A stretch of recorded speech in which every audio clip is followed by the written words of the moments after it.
الحمد لله رب العالمين والصلاة والسلام على رسول الله الأمين نبينا محمد وعلى آله وصحبه الطيبين الطاهرين اما بعد.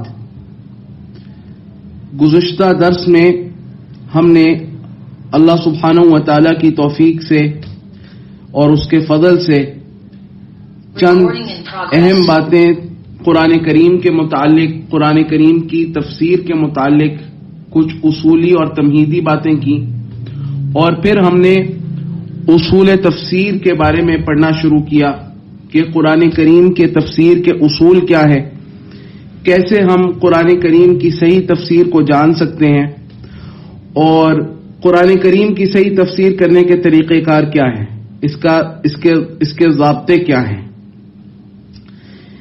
تو اصول تفسیر کے تعلق سے ہی چند مزید باتیں ہیں جو میں انشاءاللہ آج آپ کے سامنے عرض کروں گا باذن اللہ سبحانہ و تعالی کی توفیق سے. پہلی چیز تو یہ ہے کہ قرآن کریم کی جو تفسیر ہے اس کے طریقہ کار کیا ہے، کیسے قرآن کریم کی تفسیر کی جاتی ہے. اس کو آپ کیفیت تفسیر القرآن کا عنوان بھی دے سکتے ہیں. قرآن کریم کی تفسیر کرنے کی کیفیت، یہ بات بھی آپ کر سکتے ہیں. اسی طرح اس کو آپ یہ بھی ایک سوال لکھ سکتے ہیں کہ کیف نفسر القرآن، ہم قرآن کی تفسیر کیسے کریں. کیف نفسر القرآن، ہم قرآن کریم کی تفسیر کیسے کریں. یا اسی طریقے سے آپ اس کو یہ بھی کہہ سکتے ہیں معرفت طرق التفسیر، تفسیر کے طریقوں کی معرفت. ہم قرآن کی تفسیر کیسے کریں، تفسیر کرنے کے طریقے کیا ہیں، تفسیر کرنے کے ضابطے کیا ہیں. یہ وہ موضوع ہے انشاءاللہ جو میں ابھی آپ لوگوں کے سامنے بیان کروں گا. اس کو ہم شروع کریں گے، یہ تفصیلی موضوع ہے، لیکن بہت زیادہ تفصیل سے تو ہم اس کو نہیں پڑھیں گے، البتہ اختصار اور اجمال کے ساتھ ہم اس کو پڑھیں گے انشاءاللہ اللہ تعالی کی توفیق سے. تو تفسیر کرنے کے 5 طریقے ہیں، 5 راستے ہیں کہ جن پر چل کے قرآن کریم کی تفسیر کرتا ہے ایک مفسر. اور آپ کو پتہ ہے کہ تفسیر کرنا یہ ہر شخص کا کام نہیں ہے. ہر شخص اٹھ کے قرآن کریم کے بارے میں رائے نہیں دے سکتا. اپنی رائے سے، مجرد اپنی رائے سے تفسیر کرنا یہ حرام ہے، جائز نہیں ہے. اسی طرح اس شخص کا قرآن کریم کی تفسیر کے بارے میں گفتگو کرنا جو شخص اس کا اہل نہیں ہے، جس نے اس کا علم نہیں حاصل کیا، جو عربی زبان کو نہیں جانتا، جو اصول اور قواعد کو نہیں جانتا، جس کے بارے میں، جس کے پاس قرآن کریم کے تفسیر کے جو اصول ہیں اس کا علم نہیں ہے، اس کے لیے تفسیر قرآن کرنا، تفسیر پڑھانا اور تفسیر کی مجلس منعقد کرنا، تفسیر لکھنا یہ جائز نہیں ہے، حرام ہے. اللہ سبحانہ و تعالیٰ کی ذمے وہ تہمت لگا دے گا، غلط بات کر دے گا، والعیاذ باللہ من ذالک، اس لیے جائز نہیں ہے. تو جب میں کہتا ہوں کہ قرآن کی تفسیر کیسے کرنی ہے، تو اس سے مقصود یہ ہوتا ہے اس بات سے کہ بھائی قرآن کریم کی تفسیر کرنا، جو مفسر قرآن ہے، جو اہلیت رکھتا ہے تفسیر کرنے کا، وہ کن طریقوں پر قرآن کریم کی تفسیر کرتا ہے. تو اس کے 5 طریقے ہیں. کتنے طریقے ہیں؟ 5. نمبر 1، تفسیر القرآن بالقرآن، قرآن کی قرآن سے تفسیر کرنا. یا آپ نوٹ کر لیں، اس کے 5 طریقے ہیں. نمبر 1، تفسیر القرآن بالقرآن، تفسیر القرآن بالقرآن، قرآن کی قرآن سے ہی تفسیر کرنا. نمبر 2، تفسیر القرآن بالسنہ، تفسیر القرآن بالسنہ، تفسیر القرآن بالسنہ، سنت کے ذریعے سے قرآن کی تفسیر کرنا، سنت کے ذریعے سے قرآن کی تفسیر کرنا. اور نمبر 3، تفسیر القرآن بأقوال الصحابہ، تفسیر القرآن بأقوال الصحابہ، تفسیر القرآن بأقوال الصحابہ، قرآن کریم کی تفسیر کرنا صحابہ کرام کے اقوال سے، قرآن کریم کی تفسیر کرنا صحابہ کرام کے اقوال سے، اقوال قول کی جمع ہے۔ اور نمبر 4 تفسیر القرآن بأقوال التابعین، تفسیر القرآن بأقوال التابعین، تابعین کے اقوال سے قرآن کریم کی تفسیر کرنا، تابعین کے اقوال سے قرآن کریم کی تفسیر کرنا۔ اور نمبر 5 تفسیر القرآن بالرأی والاجتہاد، تفسیر القرآن بالرأی، رأی رائے، والاجتہاد اور اجتہاد کوشش، محنت، جستجو۔ تو یہ 5 طریقے ہیں قرآن کریم کی تفسیر کرنے کے۔ میں دوبارہ ان کو ایک دفعہ دہراتا ہوں۔ تفسیر القرآن بالقرآن، تفسیر القرآن بالسنہ، تفسیر القرآن باقوال الصحابہ، تفسیر القرآن باقوال التابعین، تفسیر القرآن بالرأی والاجتہاد۔ یہ 5 طریقے ہیں قرآن کی قرآن سے تفسیر کرنا، قرآن کی سنت سے تفسیر کرنا، قرآن کی صحابہ کرام کے اقوال سے تفسیر کرنا، قرآن کی تابعین کے اقوال سے تفسیر کرنا، اور قرآن کی تفسیر کرنا رائے اور اجتہاد سے۔ یہ 5 طریقے ہیں تفسیر کے۔ ان 5 طریقوں کے بارے میں اختصار کے ساتھ میں گفتگو کروں گا اور ان 5 طریقوں کی کچھ وضاحت کروں گا آج کے انشاءاللہ سبق میں۔ یہ جو آج کی ہماری کلاس ہے اس میں انشاءاللہ 2 طریقوں پہ گفتگو ہوگی۔ دیکھیں اصول التفسیر کا بہت اہم مضمون اور جو جان ہے اصول التفسیر کی، جو موضوع اصول التفسیر کا ہے وہ یہی ہے۔ اصل جو اصول التفسیر کی جو موضوع جان ہے، اساس ہے، وہ یہی ہے کہ تفسیر کے طریقے کیا ہیں، ہم قرآن کی تفسیر کیسے کریں۔ تو انشاءاللہ اس پر گفتگو ہوگی، لیکن آج میں 2 طریقے آپ کو بتاؤں گا۔ سب سے پہلا طریقہ وہ ہے تفسیر القرآن بالقرآن، اور تفسیر القرآن بالقرآن یہ سب سے افضل طریقہ ہے تفسیر کا، کہ قرآن کی تفسیر خود قرآن کے ذریعے کی جائے۔ یہ سب سے افضل ہے۔ کیوں افضل ہے؟ اس کی 2 وجوہات ہیں۔ کتنی وجوہات ہیں؟ 2۔ پہلی وجہ کیا ہے؟ اس کی پہلی وجہ یہ ہے کہ لِأَنَّهُ لَا أَحَدَ أَعْلَمُ مِنَ اللَّهِ بِكَلَامِهِ، اس لیے کہ اللہ سبحانہ و تعالیٰ کا جو کلام ہے وہ اللہ سے بہتر کوئی نہیں جانتا۔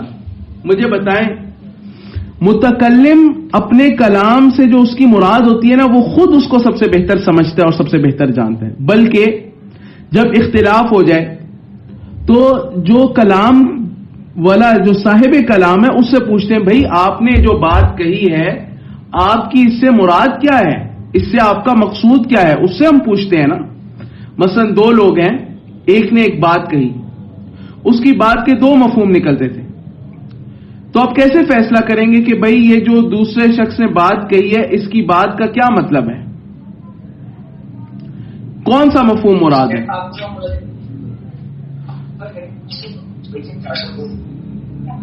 میں گزارش کروں گا کہ آپ اپنے مائکروفونز کو بند رکھیں، اپنے مائکروفونز کو میوٹ رکھیں۔ اچھا، تو جس شخص نے بات کی ہو وہ اپنی بات کی مراد کو بہتر جانتا ہے، اسی سے پوچھا جائے گا کہ بھائی تمہاری بات کا کون سا مفہوم ہم لیں، یہ والا لیں یا یہ والا لیں، کون سا مفہوم لیں۔ ہاں، تو یہ قاعدہ ہے کہ جو متکلم ہے وہ اپنے کلام کی مراد کو، وہ اپنے کلام کو سب سے بہتر خود جانتا ہے. تو قرآن جو ہے یہ اللہ کا کلام ہے، وہ کلام اللہ تعالی، قرآن تو اللہ کا کلام ہے. تو قرآن سے مقصود کیا ہے؟ یہ سب سے بہتر اللہ جانتا ہے. اللہ خود بتاتا ہے کہ میرے کلام سے کیا مراد ہے. تو تفسیر القرآن بالقرآن کا یہ تفسیر قرآن کا سب سے افضل طریقہ ہے.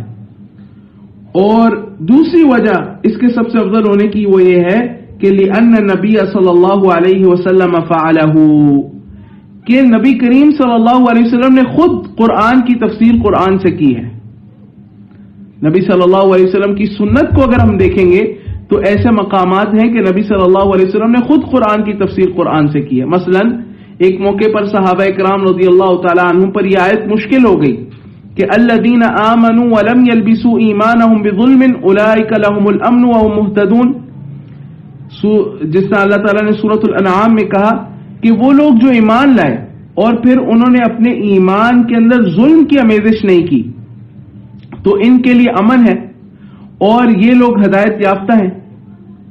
تو صحابہ کرام رضی اللہ تعالیٰ عنہ کو اشکال ہوا کہ ہم میں سے تو ہر انسان سے کچھ نہ کچھ ظلم تو ہوتا ہے، چاہے وہ اپنے حق میں ہو گناہوں کے ذریعے یا کسی دوسرے شخص پر ظلم ہو، کچھ نہ کچھ ظلم تو ہر انسان سے ہوتا ہے. تو ہم بھی سے معصوم تو نہیں ہیں، صحابہ کرام معصوم تو نہیں تھے. ہاں اللہ تعالیٰ کی حفاظت میں تھے، اللہ تعالیٰ کی حفاظت میں تھے، اللہ تعالیٰ نے ان سے جنتوں کا وعدہ کیا، ان سے راضی ہو گئے، لیکن معصوم تو انبیاء ہوتے ہیں، معصوم نہیں تھے. تو پریشان ہو گئے، نبی کریم صلی اللہ علیہ وسلم کے پاس آئے اور کہا کہ اینا لم یظلم نفسہ، اے نبی صلی اللہ علیہ وسلم ہم میں سے کون شخص ایسا ہے جس نے اپنے نفس پر ظلم نہیں کیا. تو نبی صلی اللہ علیہ وسلم نے فرمایا کہ یہ مراد نہیں ہے، اس سے یہاں پر ظلم سے یہ مراد نہیں ہے، بلکہ یہاں پر ظلم سے مراد ہے وہ جو لقمان علیہ السلام کے اپنے بیٹے کو نصیحت تھی جو سورہ لقمان میں ہے، ان الشرک لظلم عظیم، کہ سب سے بڑا ظلم وہ شرک ہے. یہاں پر ظلم سے مراد شرک ہے. تو نبی کریم صلی اللہ علیہ وسلم نے، آپ دیکھیں اس حدیث میں، اس سنت میں نبی کریم صلی اللہ علیہ وسلم نے خود قرآن کی تفسیر قرآن سے کی ہے. آپ نے امت کو سکھایا کہ بھئی ایسے قرآن کو سمجھو، قرآن کو قرآن کی روشنی میں سمجھو. تو قرآن کی تفسیر خود قرآن کرتا ہے، اس لیے یہ تفسیر سب سے افضل تفسیر ہے، کیونکہ اللہ اپنے کلام کی مراد کو سب سے بہتر جانتا ہے. اور نمبر 2، نبی کریم صلی اللہ علیہ وسلم نے بھی قرآن کی تفسیر قرآن سے کی ہے. تو تفسیر القرآن بالقرآن کی 2 صورتیں ہیں. تفسیر القرآن بالقرآن کی 2 بنیادی صورتیں ہیں. ایک ہے تفسیر القرآن بالقرآن الصریح، قرآن کی قرآن سے تفسیر صریح طور پر، صریح، صاد را یا حا، صریح. صریح کا معنی ہوتا ہے 2 ٹوک، 2 ٹوک فیصلہ کن انداز میں، جس میں کوئی اشکال نہ رہے، جس میں کوئی ابہام نہ رہے، واضح طور پر. تو قرآن سے قرآن کی تفسیر کبھی کبھی واضح اور صریح 2 ٹوک اور فیصلہ کن اور حتمی اور آخری انداز میں ثابت ہوتی ہے، جس میں کسی قسم کے شک و شبہ اشکال کی کوئی گنجائش باقی نہیں ہوتی. اس کو کہتے ہیں تفسیر القرآن بالقرآن الصریح. اور اس کا ایک اور نام بھی ہے، وہ ہے تفسیر القرآن للقرآن، بل نہیں بلکہ للقرآن، قرآن کی طرف سے قرآن کی تفسیر، قرآن کی طرف سے قرآن کی تفسیر. یعنی یہ وہ تفسیر ہے جس میں کسی کی رائے کا، کسی کے اجتہاد کا، کسی کی قیاس کا، کسی کی کوشش کا، کسی کی محنت کا، کسی انسان کے ذہن کا کوئی عمل دخل نہیں ہے. اس میں مفسر کا بھی کوئی عمل دخل نہیں ہے. بھئی یہ تفسیر تو قرآن نے خود کر دی ہے. اس کو کہتے ہیں تفسیر القرآنی لل لام کے ساتھ، بل نہیں بلکہ للقرآن. ٹھیک ہے، اس تفسیر کو قبول کرنا واجب ہے، اس کا رد کرنا حرام ہے بلکہ کفر تک پہنچتا ہے. اور اس کی مثال کیا ہے؟ اس کی مثال ایک تو یہی جو میں نے آپ کو دی، الذین آمنوا ولم یلبسوا ایمانہم بظلم اولئک لہم الامن وہم مہتدون. نبی کریم صلی اللہ علیہ وسلم نے بتا دیا کہ دوسرے مقام پہ اللہ تعالیٰ نے فرمایا کہ ان الشرک لظلم عظیم، یہاں پر ظلم سے مراد شرک ہے. اور اس کی ایک اور مثال، جیسے اللہ تعالیٰ نے فرمایا والسماء والطارق، قسم ہے آسمان کی، والطارق اور رات کو آنے والے کی. ہاں، وما ادراک ما الطارق، اور تو کیا جانے کہ طارق کیا ہے، رات کو آنے والا کیا ہے. پھر اللہ تعالیٰ نے آگے خود تفسیر کر دی، النجم الثاقب، یہ جو طارق ہے کیا ہے؟ چمکتا ہوا ستارہ ہے. الطارق کی تفسیر خود اللہ تعالیٰ نے کر دی، النجم الثاقب، چمکتا ہوا ستارہ. تو یہ جو تفسیر ہے طارق کی، یہ تفسیر القرآنی للقرآن ہے، یہ تفسیر القرآنی بالقرآن الصریح ہے، واضح، دو ٹوک، جس میں کسی قسم کے اشکال کی گنجائش نہیں، کسی کے ذہن کا دخل نہیں، کسی کی رائے اور قیاس کا عمل دخل نہیں، مفسر کا اس میں کوئی دخل نہیں ہے. یہ اللہ تعالیٰ نے خود اپنے کلام کی تفسیر کر دی ہے، اپنے کلام میں. اور اس کی دوسری صورت وہ ہے غیر صریح. غیر صریح کیا ہوتی ہے؟ یعنی جس میں مجتہد کا، مفسر کا، اس کی رائے کا، اس کے ذہن کا، اس کے قیاس کا، اس کی کوشش اور جد و جہد کا عمل دخل، یعنی وہ دو ٹوک نہیں ہے، وہ واضح نہیں ہے، اس میں کچھ ابہام ہے، اس میں مفسر کی رائے کا عمل دخل ہے، مفسر کا ذہن بھی اس کو تلاش کرنے میں لگا ہے. تو یہ بھی ہے، یہ بھی قرآن کریم میں ہے. جیسے اس کی تقریباً 7 قسمیں ہیں، اس تفسیر کی تقریباً 7 قسمیں ہیں، اور یہ تفسیر کی کتابوں میں آپ کو ملتی ہے. اختصار کے ساتھ میں 7 قسمیں آپ کو بیان کر دیتا ہوں. اس کی پہلی قسم، اس کو کہتے ہیں بسط الموجز. بسط الموجز، با سین تو، بسط کہتے ہیں کھلانا، کشادہ، کھولنا، کشادہ کرنا، پھیلانا. الموجز میم واو جیم زاج، بسط الموجز، جو چیز اختصار کے ساتھ، موجز یعنی اختصار کے ساتھ ایک چیز قرآن کریم میں آئی ہے. الموجز، بسط الموجز، اس کو کشادہ کرنا، اس کو پھیلانا، یعنی اختصار کی تفصیل کرنا. آسان الفاظ میں اردو میں اگر آپ لکھنا چاہیں تو آپ لکھیں اختصار کی تفصیل. قرآن کریم کے ایک مقام پر ایک بات اختصار کے ساتھ ہوتی ہے تو دوسرے مقام پہ وہ بات تفصیل کے ساتھ آ جاتی ہے. جیسے اس کی مثال آپ لکھ لیں کہ سورۃ البقرہ کے اندر اصحاب السبت، ہفتے کے دن والوں کا قصہ اختصار کے ساتھ آیا ہے، اشارہ ہے. لیکن ہاں سورۃ الاعراف میں تفصیل کے ساتھ آ گیا ہے، سورۃ الاعراف میں تفصیل کے ساتھ آ گیا. یہ ہے بسط الموجز، اختصار کی تفصیل. قرآن کے ایک مقام پہ ایک بات اختصار کے ساتھ ہوتی ہے تو دوسرے مقام پر وہی بات تفصیل کے ساتھ آ جاتی ہے. اس کی دوسری مثال، دوسری صورت، دوسری قسم وہ ہے بیان المجمل.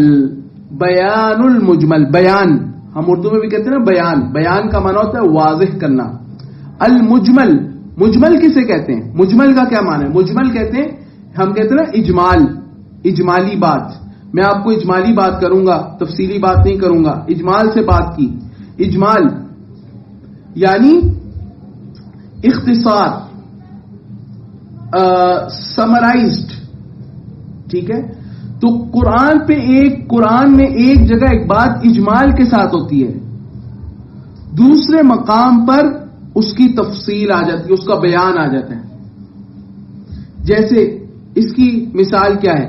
اللہ تعالیٰ نے سورۃ المائدہ میں کہا کہ احلت لکم بہیمۃ الانعام الا ما یتلی علیکم، تم پر تمام چوپائے حلال ہیں، تمہارے لیے حلال کر دیے گئے تمام چوپائے.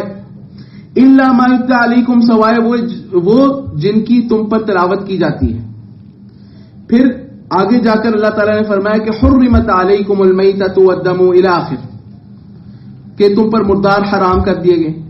اب چوپائے تمام حلال ہیں سوائے اللہ تعالیٰ نے کہا الا ما یتلی علیکم، جن کی تم پر تلاوت کی جاتی ہے، جن کو آگے بیان کیا گیا. اب وہ کون سے ہیں وہ آگے جا کر اللہ تعالیٰ نے بیان کر دیے کہ جن میں سے ایک ہے مثلا مردار. تو جو چوپایوں میں سے مثلا بھیڑ بکریوں میں سے جو، یا اسی طرح اونٹ، اسی طریقے سے گائے بھینس وغیرہ، ان میں سے جو چوپایا وہ مر جائے، مردار ہو جائے، یا غیر شرعی طریقے سے ذبح کر دیا جائے، تو پھر وہ مردار ہوگا اور اس کو کھانا کیا حلال نہیں ہوگا، وہ حلال نہیں رہے گا. تو یہ اللہ تعالیٰ نے کیا کیا؟ بیان المجمل. ایک مقام پہ ایک بات اجمال کے ساتھ تھی، دوسرے مقام پہ اس کا بیان آ گیا، اس کی وضاحت آ گئی. تیسری قسم اس کی ہے تقیید المطلق.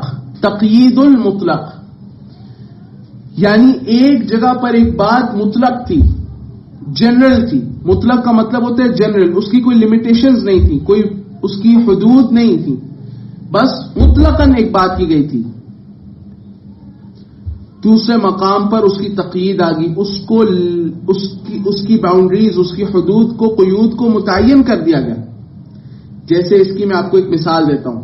قرآن کریم میں اللہ تعالیٰ نے فرمایا کہ ان الذین کفروا بعد ایمانہم ثم ازدادوا کفرا لن تقبل توبتہم. سورہ آل عمران میں آیت موجود ہے کہ بے شک وہ لوگ جنہوں نے کفر کیا اپنے ایمان کے بعد، بعد ایمانہم یعنی ایمان کے بعد کفار بن گئے. ایمان لا الہ الا اللہ پڑھا، گواہی دی، لیکن پھر کفر کا ارتکاب کر کے کافر بن گئے، مرتد ہو گئے، اسلام سے پھر گئے. ثم ازدادوا کفرا، پھر اپنے اس کفر میں آگے بڑھتے گئے. لن تقبل توبتہم، ان کی توبہ اللہ تعالیٰ ہرگز قبول نہیں کرے گا. اب سورہ آل عمران میں یہ ہے. تو سورہ آل عمران سے یہ بظاہر تو یہ سمجھ میں آ رہا ہے کہ اگر یہ بعد میں توبہ بھی کر لیں اپنی زندگی میں تو ان کے ایمان کو پھر بعد میں قبول نہیں کیا جائے گا. یہ بعد میں آ کے کہہ بھی دیں ہم مسلمان ہوتے ہیں، ہم توبہ کرتے ہیں، تو ان کے ایمان کو قبول نہیں کیا جائے گا. لیکن سورۃ النساء میں اللہ تعالیٰ نے اس کو مقید کر دیا کہ نہیں، یہ بات آخرت کے ساتھ مقید ہے. وَلَيْسَتِ التَّوْبَةُ لِلَّذِينَ يَعْمَلُونَ السَّيِّئَاتِ حَتَّى إِذَا حَضَرَ أَحَدُهُمُ الْمَوْتُ قَالَ إِنِّي تُبْتُ الْآنَ. نہیں ہے توبہ ان لوگوں کی توبہ قبول نہیں کی جائے گی جو برائیاں کرتے رہے یہاں تک کہ ان میں سے کسی ایک کو موت آ گئی اور اس نے کہا میں اب توبہ کرتا ہوں. جب موت آ جائے تو موت کے ساتھ اس کو مقید کر دیا گیا. یعنی زندگی دیکھیں وہاں پہ مطلق تھا لن تقبل توبتہم، لیکن یہاں پر مقید کر دیا کہ یہ موت کے بعد کا معاملہ ہے. ٹھیک ہے، تو ایک جگہ ایک بات جنرل تھی، اس کی جو باؤنڈریز ہیں، اس کی جو لمیٹیشنز ہیں، وہ دوسرے مقام پہ بیان ہوگی. اس کو کہتے ہیں تقیید المطلق. جو جنرل سٹیٹمنٹ ہے اس کو مقید کرنا، اس کی ایک حدود اور لمٹ کو مقرر کرنا. تو یہ بھی ہے، قرآن میں ایک جگہ ایک بات مطلق ہوتی ہے، دوسری جگہ اس کی تقیید ہوتی ہے. اور چوتھی قسم، میں ہر قسم کی آپ کو مثالیں ذکر کر رہا ہوں تاکہ آپ کو سمجھ میں آئے بات. چوتھی قسم وہ ہے تخصیص العام. تخصیص العام، تخصیص العام کیا ہے؟ کہ ایک جگہ ایک بات عمومی طور پر کی گئی ہے، عموم ہے، اس میں عموم ہے، شمول ہے، یعنی وہ بات جو ہے وہ عام ہے. اب عام کا ہم اردو میں بھی عام ہی بولتے ہیں، میں اس سے زیادہ اس کو کیسے آسان کروں. اور دوسرے مقام پہ اس کی تخصیص آ گئی ہے، اس کو خاص کر دیا گیا ہے. عام اور خاص ہم اردو میں بھی بولتے ہیں. جیسے مثال سے بات واضح ہو جائے گی. اللہ تعالیٰ نے فرمایا قرآن کریم کے ایک مقام پہ کہ والمطلقات یتربصن بانفسہن، کہ جو مطلقہ عورتیں ہیں، طلاق یافتہ عورتیں جن کو طلاق دے دی گئی ہے، یتربصن بانفسہن ثلاثۃ قروء، وہ اپنے آپ کو روک رکھیں گی شادی کرنے سے، شادی نہیں ان کی جائے گی. ہاں، ثلاثۃ قروء، 3 قر، 3 قر. اب قر سے کیا مراد ہے؟ طہر مراد ہے، حیض مراد ہے، کیا مراد ہے؟ اس کی تفصیل ہے. تو 3 قر وہ اپنے آپ کو روک رکھیں گی. اور دوسری مقام پہ سورۃ الطلاق میں اللہ تعالیٰ نے فرمایا کہ وَأُولَاتُ الْأَحْمَالِ أَجَلُهُنَّ أَن يَضَعْنَ حَمْلَهُنَّ. وَأُولَاتُ الْأَحْمَالِ أَجَلُهُنَّ أَن يَضَعْنَ حَمْلَهُنَّ، کہ جو حاملہ عورتیں ہیں ان کی جو عدت ہے وہ کیا ہے؟ وضع حمل. جیسے ہی ان کا حمل وضع ہو جائے گا، بچہ پیدا ہو جائے گا، ان کی عدت مکمل ہو جائے گی، اس کے بعد شادی کر سکتی ہیں. ٹھیک ہے؟ تو حاملہ عورتوں کی عدت کیا ہوگی؟ خاص ہوگی. یعنی ہر عورت کی یہی عدت ہے 3 قر، لیکن حاملہ عورت جو ہے اس کی عدت وضع حمل ہے. اس کو کہتے ہیں تخصیص العام. اور 5ویں قسم وہ ہے تفسیر الغریب. غریب وہ کلمہ ہوتا ہے جو تمام عرب نہیں جانتے. کچھ قبیلے جانتے ہیں، کچھ قبیلے نہیں جانتے. ہر بندہ اس کو سن کے نہیں سمجھ سکتا تھا، اس کے معنی کو نہیں جان سکتا تھا. تو قرآن کے دوسرے مقام میں اس کی تفسیر آ جاتی ہے، قرآن خود اس کی تفسیر کر دیتا ہے. جیسے اللہ تعالیٰ نے سورۃ الحجر میں فرمایا کہ وَأَمْطَرْنَا عَلَيْهِمْ حِجَارَةً مِّن سِجِّيلٍ. وَأَمْطَرْنَا عَلَيْهِمْ، اور ہم نے ان پر برسائے پتھر کنکر کے پتھر سے، سجیل. اب سجیل کا معنی، سجیل ایک غریب لفظ ہے قرآن میں. تو سورۃ الذاریات میں اللہ تعالیٰ نے اس کی تفسیر یہ کر دی کہ لِنُرْسِلَ عَلَيْهِمْ حِجَارَةً مِّن طِينٍ، ہم نے تاکہ ہم برسائیں ان پر مٹی سے بنے ہوئے پتھر. طین، مٹی سے بنے ہوئے پتھر. تو قرآن کے ایک مقام میں ایک لفظ استعمال ہوا تھا جو کہ غریب تھا، اس کو عرب نہیں، اجنبی لفظ تھا عربوں کے لیے، اکثر عربوں کے لیے اجنبی لفظ تھا. بعض قبائل میں ہو سکتا ہے معروف ہو، لیکن دوسرے مقام پہ قرآن نے خود اس کی وضاحت کر دی کہ سجیل سے مراد طین ہے.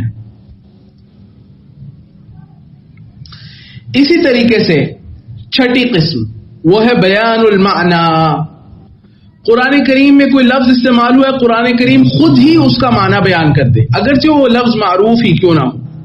جیسے سورۃ المعارج میں اللہ تعالیٰ نے فرمایا کہ ان الانسان خلق ہلوعا، انسان کو پیدا کیا گیا اس حال میں کہ وہ بے صبرا ہے، جلد باز ہے، اور حریص ہے.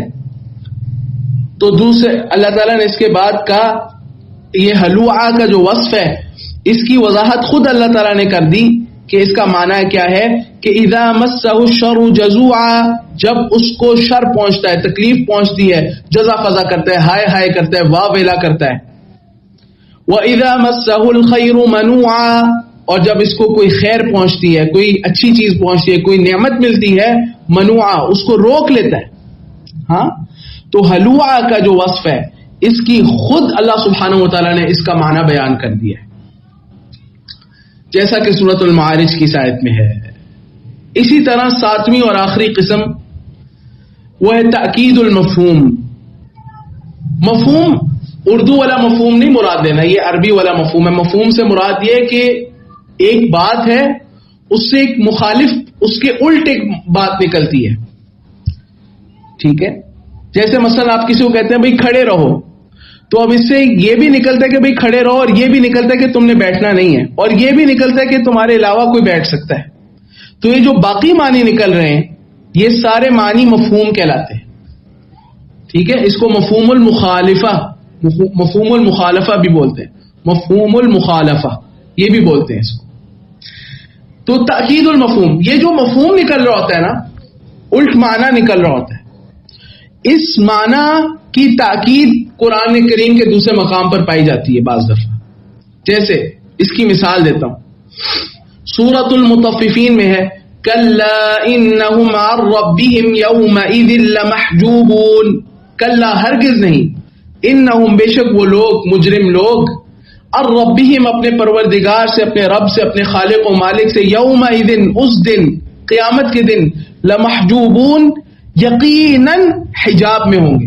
یعنی جس طرح ان کے دلوں پر دنیا میں ران، ایک غلاف چھا گیا تھا گناہوں کا، آخرت میں ایک غلاف آ جائے گا، یہ اپنے رب کے دیدار کی جو سب سے بڑی نعمت ہے اللہ تعالیٰ کی کہ اللہ تعالیٰ کا دیدار ہوگا، اس نعمت سے محروم ہو جائیں گے، والعیاذ باللہ من ذلک۔ اب اس میں تو مجرموں کا اور کفار کا تذکرہ ہے کہ وہ اللہ کا دیدار نہیں کر سکیں گے، اس سے مفہوم بھی تو نکل رہا ہے۔ کیا مفہوم نکل رہا ہے؟ کہ یہ لوگ نہیں کریں گے، ان کے علاوہ کچھ اور لوگ ہوں گے اہل ایمان جو اللہ کا دیدار کریں گے، یہ مفہوم نکل رہا ہے۔ اب اس مفہوم کی تاکید سورۃ القیامہ میں آ گئی۔ سورۃ القیامہ میں آپ دیکھیں اللہ تعالیٰ نے فرمایا کہ وجوہ یومئذ ناظرہ، وجوہ یومئذ ناظرہ، کچھ چہرے، کچھ عظیم الشان چہرے اس دن قیامت کے دن چمک رہے ہوں گے، دھمک رہے ہوں گے، الی ربہا ناظرہ، اپنے رب کی طرف دیکھ رہے ہوں گے، الی ربہا ناظرہ، اپنے رب کی طرف دیکھ رہے ہوں گے۔ سبحان اللہ، کیا پتا چلا کہ اہل ایمان اللہ تعالیٰ کا دیدار کریں گے اور کفار اور مجرم لوگ اللہ تعالیٰ کے دیدار سے محروم رہیں گے، والعیاذ باللہ من ذلک۔ اللہ تعالیٰ ہمیں ان لوگوں میں سے بنائے جن کو اللہ تعالیٰ اپنے چہرے کا، اپنے عظیم الشان چہرے کا دیدار کرائے۔ اللہ تعالیٰ، ہم اللہ تعالیٰ کے چہرے کو دیکھیں، اس کا دیدار کریں، اللہ تعالیٰ ہمیں ان لوگوں میں سے بنا دے۔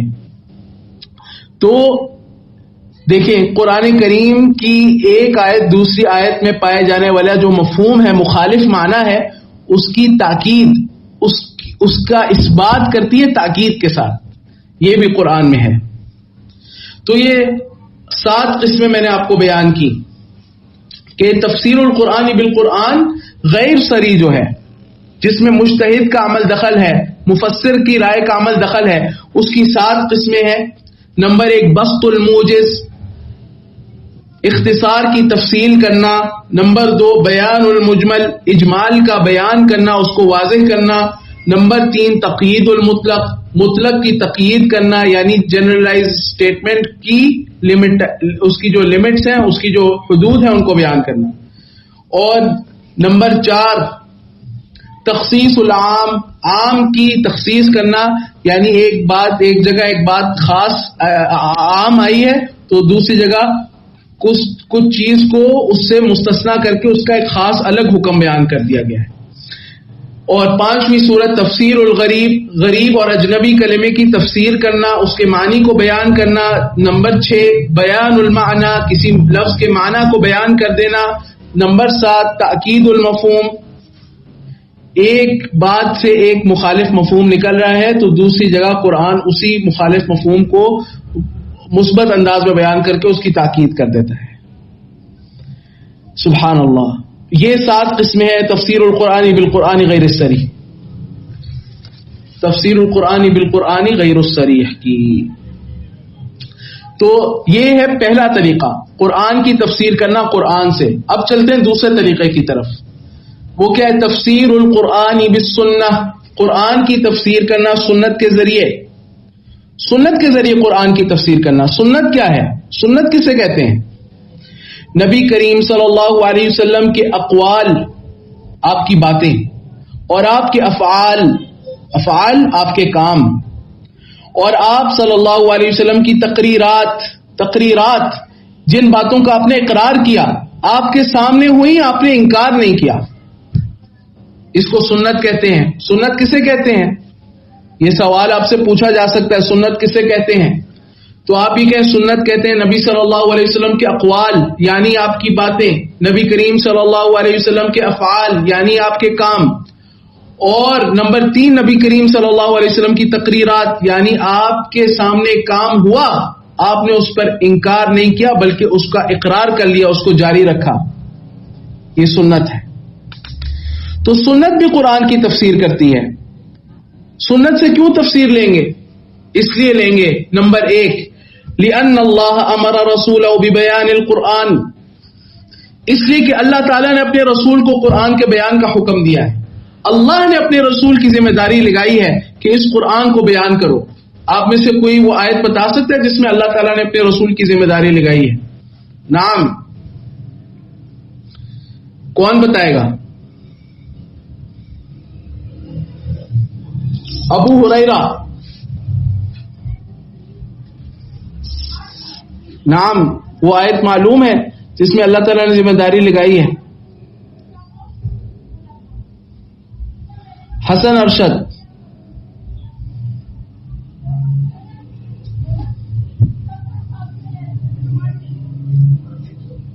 چلیں کوئی مسئلہ نہیں ہے, ہم سارے سیکھنے کے لیے آئے نا انشاءاللہ, سیکھنے کے لیے آئے تو کوئی مسئلہ نہیں ہے انشاءاللہ.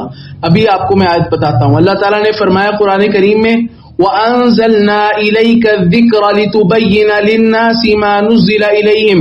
اے نبی صلی اللہ علیہ وسلم یہ ذکر, یہ قرآن ہم نے آپ کی طرف نازل کیا ہے لِتُبَيِّنَ تاکہ آپ بیان کریں, تبیان کریں. ہاں لِتُبَيِّنَ تاکہ آپ خوب وضاحت سے بیان کر دیں مَا نُزِّلَ إِلَيْهِمْ جو ان لوگوں کی طرف اتارا گیا ہے. یعنی ایک ہے قرآن, ایک ہے بیان القرآن. قرآن کا بیان, قرآن کا بیان کہاں پر ہے؟ نبی کریم صلی اللہ علیہ وسلم کی سنت میں ہے. سنت بیان القرآن ہے. سنت کیا ہے؟ بیان القرآن. سنت کیا ہے؟ یہ الفاظ میرے یاد رکھیں. سنت کیا ہے؟ بیان القرآن. نبی کریم صلی اللہ علیہ وسلم قرآن کے مبین ہیں, قرآن کو بیان کرنے والے ہیں, قرآن کو بیان کرنے والے ہیں, قرآن کے معنی کو واضح کرنے والے ہیں. اور دوسری وجہ یہ ہے کہ لِأَنَّهُ لَا أَحَدَ مِنَ الْخَلْقِ أَعْلَمُ بِمُرَادِ اللَّهِ مِنْ رَسُولِهِ, اس لیے کہ اللہ کی مراد کو اللہ کے رسول سے بہتر کوئی نہیں جانتا. بھائی مجھے بتائیں اللہ کا کلام کس کے دل پر اترا؟ کس کے دل پر اترا؟ کیا کوئی مفسر یہ دعویٰ کر سکتا ہے کہ اس کے دل پہ اللہ کا کلام اترا ہے؟ نہیں, کسی کے دل پر اللہ کا کلام نہیں اترا. محمد رسول اللہ صلی اللہ علیہ وسلم کا وہ دل ہے جس قلب اطہر پر قرآن کا نزول ہوا. نزل به الروح الامین على قلبك لتكون من المنذرین بلسان عربی مبین. اس قرآن کو لے کر روح امین جبریل امین علیہ الصلوۃ والسلام اترے ہیں. کس پر؟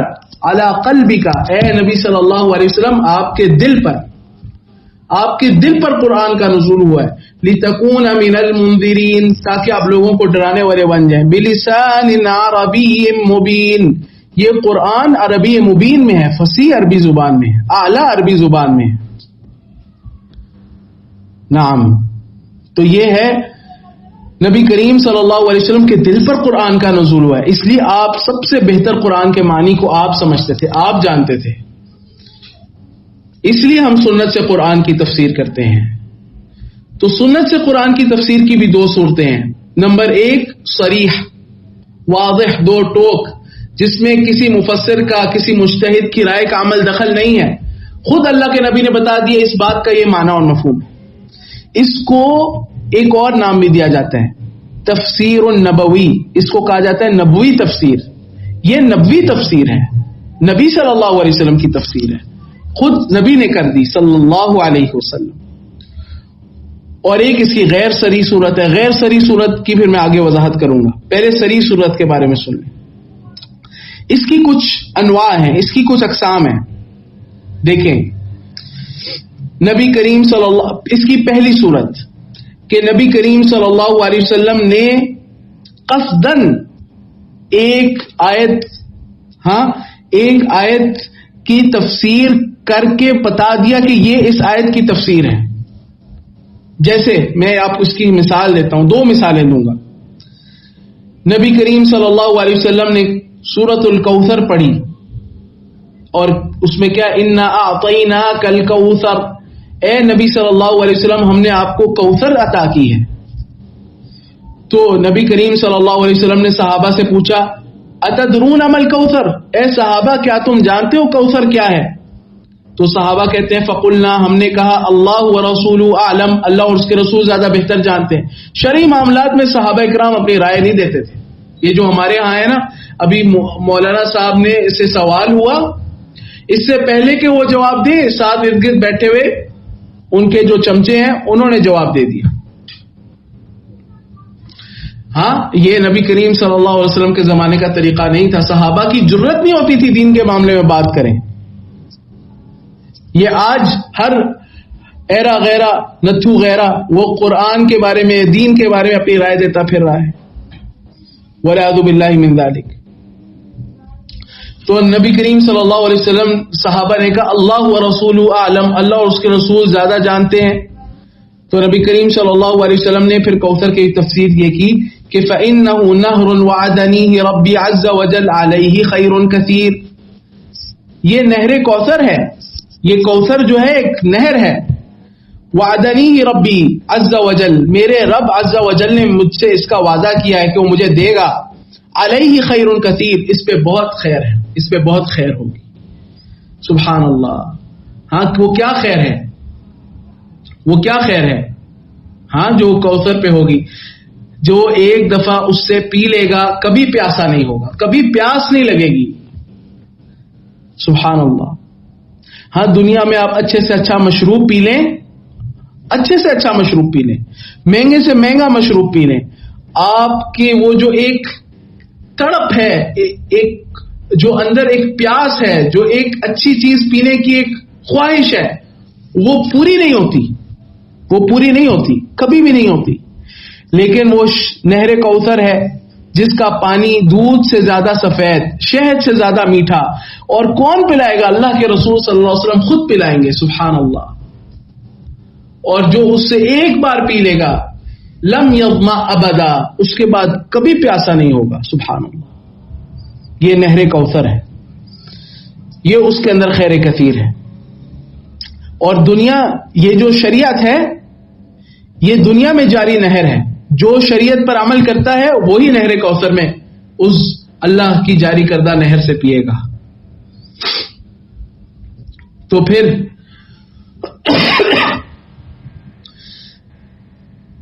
نبی کریم صلی اللہ علیہ وسلم نے اس طرح کوثر کی تفسیر کر دی. اسی طرح ایک اور اس کی مثال یہ ہے, اللہ تعالیٰ نے قرآن کریم کی ایک آیت نبی صلی اللہ علیہ وسلم نے یہاں پر تو انا اعطیناک الکوثر آپ نے پہلے پڑھی تھی, ایک اور مقام پہ آیت آپ نے بعد میں پڑھی. پہلے آپ نے فرمایا, حدیث اس طرح ہے, آپ نے فرمائی کہ اذا حب اللہ عبدا, جب اللہ تعالیٰ اپنے کسی بندے سے محبت کرتا ہے, نادا جبریل, تو جبریل علیہ السلام کو آواز دیتا ہے کہ اے جبریل میں فلاں آدمی سے محبت کرتا ہوں, انی قد احببت فلانا فاحبہ, تو پھر جبریل علیہ السلام بھی اس سے محبت کرنے لگ جاتے ہیں. تو پھر جبریل علیہ السلام آسمان میں آواز دیتے ہیں کہ اللہ تعالیٰ اس سے محبت کرتا ہے, تم بھی اس سے محبت کرو. پھر سارے فرشتے اس سے محبت کرتے ہیں, یہاں تک کہ تنزل له المحبت فی اہل الارض, زمین والوں میں اس کی محبت جو ہے وہ اتاری جاتی ہے, زمین میں اس کی قبولیت اور مقبولیت ہو جاتی ہے. ہاں تو پھر کیا ہوتا ہے؟ حدیث میں ہے کہ نبی کریم صلی اللہ علیہ وسلم نے پھر فرمایا کہ فذلک قول اللہ تعالی, یہ اللہ تعالیٰ کے اس قول کی تفسیر ہے جو اللہ تعالیٰ نے یہ فرمایا کہ ان الذین آمنوا وعملوا الصالحات سیجعل لهم الرحمن ودا, بے شک وہ لوگ جو ایمان لائے اور جنہوں نے عمل صالح کیا, اللہ تعالیٰ لوگوں کے دلوں میں اس کی محبت پیدا کر دے گا, لوگ اس کے دل کی طرف کھنچیں گے, لوگوں کے دل اس کی شخصیت کی طرف کھنچیں گے, اس کو ایک دفعہ دیکھیں گے دوبارہ دیکھنے کا دل کرے گا, اس کی طرف مائل ہوں گے, وہ بات کرے گا اس کی بات سننے کا دل کرے گا, وہ کچھ لکھے گا اس کی بات پڑھیں گے, اس کی بات جو ہے اس کو قبولیت مل جائے گی. وہ کیوں ملے گی؟ ایمان اور عمل صالح کی وجہ سے, ایمان اور عمل صالح کی وجہ سے. اللہ اکبر. اسی طرح صحابہ کرام رضی اللہ, اس کی دوسری قسم, صحابہ کرام رضی اللہ تعالی عنہ پر کبھی کوئی بات مشکل ہوتی تو آپ اس کا بیان کرتے, جیسے الذین آمنوا ولم یلبسوا ایمانهم بظلم, اس آیت کے بارے میں نے آپ کو بیان کیا کہ نبی صلی اللہ علیہ وسلم نے پھر اس کی تفسیر بیان کر دی کہ اس کی تفسیر وہ نہیں ہے جو تم سمجھ رہے ہو, بلکہ یہاں پہ ظلم سے مراد شرک ہے. اسی طرح اس کی تیسری صورت یہ ہے کہ نبی کریم صلی اللہ علیہ وسلم نے قرآن کریم پر عمل کر کے دکھایا اور بتایا کہ یہ میں فلانی آیت کی تفسیر میں عمل کر رہا ہوں. جیسے جب یہ آیت نازل ہوئی فسبح بحمد ربک واستغفر انہ کان توابا, تو عائشہ رضی اللہ تعالی عنہا کہتی ہیں کہ نبی کریم صلی اللہ علیہ وسلم اپنے رکوع سجود میں اس تسبیح کی کثرت کر لی, آپ پڑھتے تھے سبحانک اللہم ربنا وبحمدک اللہم اغفر لی. تو آپ نے قرآن کی اس آیت پر عمل کر کے دکھا دیا کہ اس میں حکم تھا اپنے رب کی تسبیح کرو اس کی حمد کے ساتھ اور اس سے استغفار کرو، تو نبی کریم صلی اللہ علیہ وسلم بھی رکوع سجود میں کثرت سے پڑھنے لگ گئے کہ سبحانک اللہم ربنا وبحمدک، اے اللہ تو پاک ہے اپنی، اے ہمارے رب، وبحمدک اور اپنی تعریف کے ساتھ، اللہم اغفر لی، اے اللہ تو مجھے بخش دے۔ اسی طرح اس کی چوتھی قسم وہ یہ ہے کہ ایسا مقام اور جگہ، ایسے مقام اور جگہ پر کسی آیت کا پڑھنا کہ جس مقام اور جگہ پر اس آیت کے پڑھنے سے اس آیت کی تفسیر ہوگی۔ جیسے غزوہ بدر کے موقع پر نبی کریم صلی اللہ علیہ وسلم نے اس آیت کی تلاوت فرمائی، سَيَهْزَمُ الْجَمْعُ وَيُوَلُّونَ الدُّبُرَ، سَيَهْزَمُ الْجَمْعُ وَيُوَلُّونَ الدُّبُرَ، کہ یہ جو اکٹھ ہے کفار کا یہ ہزیمت اور شکست کھا کر بھاگے گا اور اپنی پیٹھوں کو پھیر لیں گے، پیٹھ پھیر کر بھاگیں گے۔ تو سورہ قمر کی آیت نبی کریم صلی اللہ علیہ وسلم نے پڑھی تو اس سے تفسیر ہو گئی کہ مشرکین اور کفار کی شکست کے بارے میں آیت اتری ہے۔ اسی طرح جو تفسیر القرآن بالسنہ ہے، سنت کے ذریعے قرآن کی تفسیر ہے، اس کی جو دوسری قسم میں نے بتائی، دوسری صورت کہ غیر صریح، غیر صریح سے مراد یہ ہے کہ اس میں مجتہد اور مفسر کی رائے کا عمل دخل ہے، اس کی ذہنی کاوش ہے، اس کی محنت اور اس کا اجتہاد اس میں داخل ہے۔ اس کی بھی کچھ صورتیں ہیں۔ اس کی ایک صورت جو ہے وہ ہے بیان التأکید، قرآن کریم میں ایک بات آئی تو سنت سے اس کی ہی تاکید ہو گئی۔ جیسے قرآن کریم میں اللہ تعالیٰ نے فرمایا کہ لا تأکلوا اموالکم بینکم بالباطل، اپنا مال آپس میں ایک دوسرے کا مال باطل طریقے سے نہ کھاؤ، ناحق اور ناجائز طریقے سے نہ کھاؤ۔ تو نبی کریم صلی اللہ علیہ وسلم نے حدیث میں بیان کر دیا کہ لا يحل مال امرئ مسلم الا بطیب نفس منہ، آپ نے فرمایا کہ کسی مسلمان کا مال لینا جائز نہیں ہے مگر اس کی دل کی خوشی سے، اس کی دل کی خوشی سے آپ لے سکتے ہیں ورنہ نہیں۔ اسی طرح تخصیص العام، عام کی تخصیص، جیسے اللہ تعالیٰ نے قرآن کریم میں فرمایا کہ یوصیکم اللہ فی اولادکم، اللہ تعالیٰ تمہیں وصیت کرتا ہے تمہاری اولاد کے بارے میں۔ اب یہاں پہ تمام اولاد للذکر مثل حظ الانثیین، تمام اولاد کو وراثت ملنی ہے، لیکن اللہ تعالیٰ نے کہا ایک اور مقام پہ کہ نبی کریم صلی اللہ علیہ وسلم نے حدیث میں اس کی تخصیص کر دی کہ لیس لقاتل میراث، جو اپنے باپ کا قاتل بیٹا ہے اس کو وراثت نہیں ملے گی۔ ٹھیک ہے، اسی طریقے سے اس کی اور بھی اقسام ہیں۔ میں انشاءاللہ آج یہیں پر اکتفا کرتا ہوں، انشاءاللہ آج ہم یہیں پر اکتفا کرتے ہیں باذن اللہ۔ کل انشاءاللہ اس کی کچھ وضاحت کریں گے، تفسیر القرآن بالسنہ غیر الصریح کی، اور انشاءاللہ اس کو مکمل کریں گے اور اگلی بھی جو اس کی اقسام ہیں اس کو پڑھیں گے۔ وبهذا القدر اکتفی اليوم وباللہ تعالی التوفیق، وصلی اللہ وسلم علی نبینا محمد وعلى آلہ وصحبہ اجمعین۔